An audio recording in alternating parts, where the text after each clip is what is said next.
लोग हैं जो पार्लियामेंट चलने नहीं देना चाहते।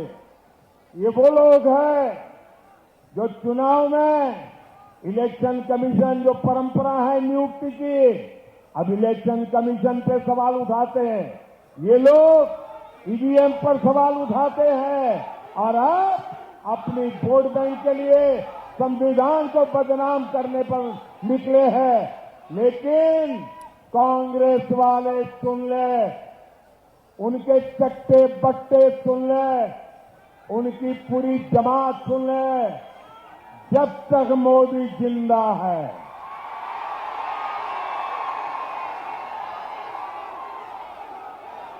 जब तक मोदी जिंदा है, मैं संविधान का, जब तक मोदी जिंदा है, मैं दलितों का आरक्षण, आदिवासियों का आरक्षण, ओबीसी का आरक्षण, मुसलमानों को धर्म के आधार पर नहीं देने दूंगा, नहीं देने दूंगा, नहीं देने दूंगा। এবার তেলেঙ্গানায় সভা করতে গিয়ে রীতিমতো হুঁশিয়ারি দিলেন প্রধানমন্ত্রী নরেন্দ্র মোদী। সংরক্ষণ ইস্যুতে তিনি হুঁশিয়ারি দিয়ে বলেন যে কংগ্রেস শুনে রাখো, যতক্ষণ মোদী বেঁচে আছে আমি দলিত, আদিবাসী, ওবিসিদের মূল্যে ধর্মের ভিত্তিতে মুসলমানদের জন্য সংরক্ষণের অনুমতি দেব না। এদিন মোদীর কথায় বারবার উঠে এসেছে একাধিক প্রসঙ্গ, আর সেখানে বারবার তাকে নিশানা করতে শোনা যায় কংগ্রেসকে। এদিন তিনি আরও বলেন যে মোদী 3 বারের প্রতিশ্রুতি দিচ্ছে, এই বছর সংবিধানের 75 বছরের বছর, আমি গলি গলিতে গিয়ে পাপীদের খুঁজে বের করব। এরা নতুন উদ্যোগ শুরু করেছে, এরা দেশের মধ্যে সংঘর্ষ তৈরি করার বাতাবরণ তৈরি করেছে। এমন কাজ কোনো দেশবাসী কি করতে পারে? বিজেপি তেলেঙ্গানার বিকাশে লাখ কোটি টাকা দিয়েছে। কি বলছেন নরেন্দ্র মোদী, শোনাবো। ये वो लोग हैं जो पार्लियामेंट चलने नहीं देना चाहते। मैं आज तेलंगाना की धरती से ऐलान करता हूं, मोदी की तीसरी टर्म में, मोदी की तीसरी टर्म में ये वर्ष हमारे संविधान के 75 वर्ष हो रहे हैं। मैं इतने शान से संविधान का 75वां वर्ष मनाऊंगा और गली गली में जाकर के इनके पापों को खुला करके छोड़ूंगा। अब तो हर घर तक जाऊंगा, उन्होंने संविधान के साथ कैसा खिलवाड़ किया है। ये मेरी तीसरी टर्म में संविधान के 75 वर्ष बड़ी शान से मनाऊंगा, गाजे बाजे के साथ मनाऊंगा और इनके पापों को देश की गली गली में पहुंचा दूंगा। साथियों, ये लोग लोकतंत्र की एक भी बात मानने को तैयार नहीं। ये चुनाव लोकतंत्र का सबसे पवित्र उत्सव होता है, लेकिन इस चुनाव में इन्होंने एक नया उद्योग शुरू किया है। लोकतंत्र की भावना को चूर चूर करने वाला नया उद्योग शुरू किया है।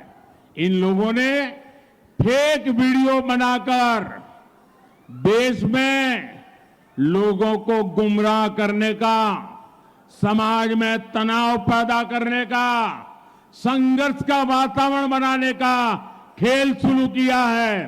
इसमें तेलंगाना कांग्रेस और खुद डबल आर का नाम सामने आ रहा है। आप मुझे बताइए, क्या संवैधानिक पद पर बैठे लोगों से ऐसी हरकत करने की उम्मीद कोई देशवासी कर सकता है क्या? तेलंगाना और देश के विकास के लिए बीजेपी ही विकल्प है, बीजेपी ही संकल्प है। हमारी सरकार ने तेलंगाना के विकास के लिए लाखों करोड़ रुपए दिए हैं। इससे गरीब कल्याण के कार्यों में तेजी आई है। সংরক্ষণ ইস্যুতে আরও একবার কংগ্রেসকে তোপ দাগেন নরেন্দ্র মোদী। তেলেঙ্গানার মেদক জেলায় মঙ্গলবার একটি নির্বাচনী সমাবেশে যোগ দেন নরেন্দ্র মোদী।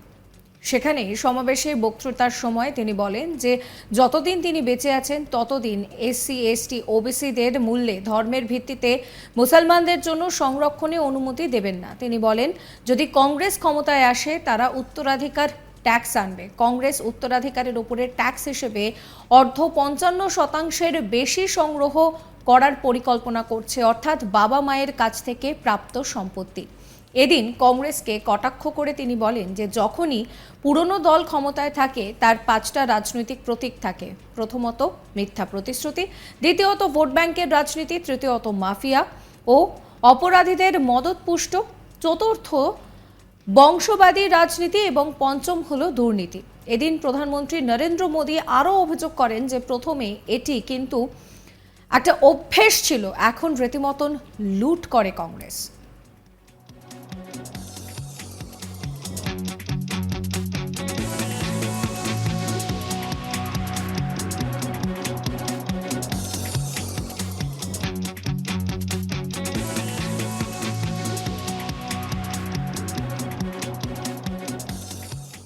এ নিয়ে কি বলছেন নরেন্দ্র মোদী, শোনাবো আপনাদের।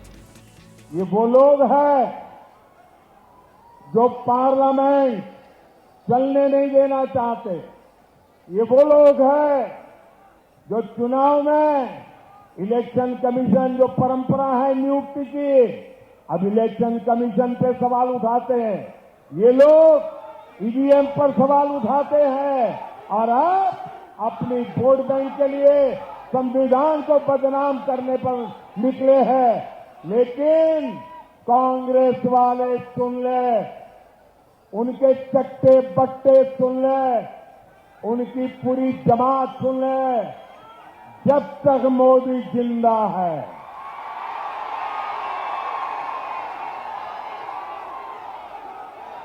जब तक मोदी जिंदा है, मैं संविधान का,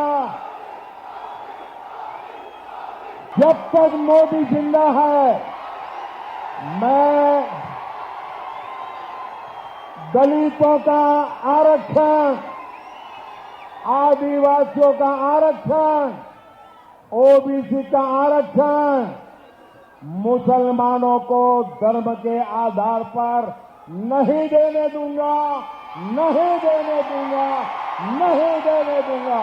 ये वो लोग हैं जो पार्लियामेंट সাবস্ক্রাইব করবেন চ্যানেলটিকে।